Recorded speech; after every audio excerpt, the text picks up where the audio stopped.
Ni kita dekat kolam pancing siakap cendol.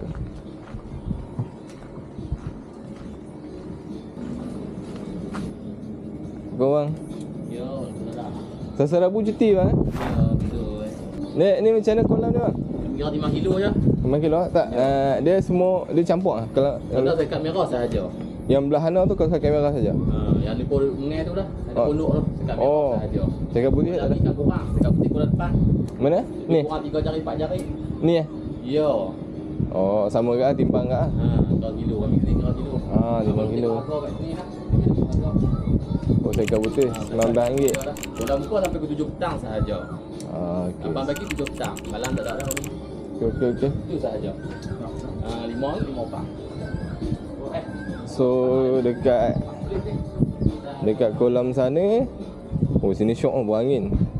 Dekat kolam sana tu semua siakap merah je. Siakap putih semua dekat kolam luar sana. Aku sebenarnya outstation dekat Kedah ni. Tu ala-ala aku singgah lah kejap.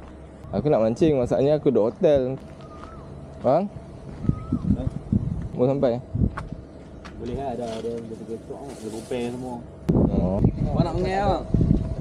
Dia pisau yang macam Sabar nak mengai bang? Ha? Setakut lah nanti siapa nak ambil saya punya ikan. Ni dia punya amaran. Denda RM50 atas ikan yang dilepaskan kembali. So tak boleh lepas.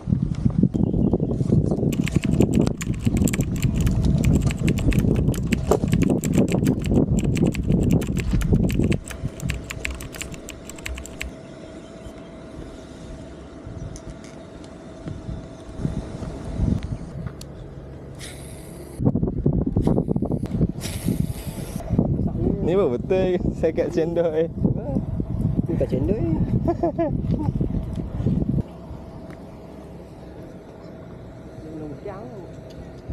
tak apa.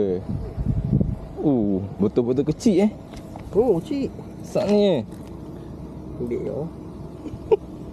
Tak lepas ni dia mau pula ni. 6 ekor, 7 ekor tak?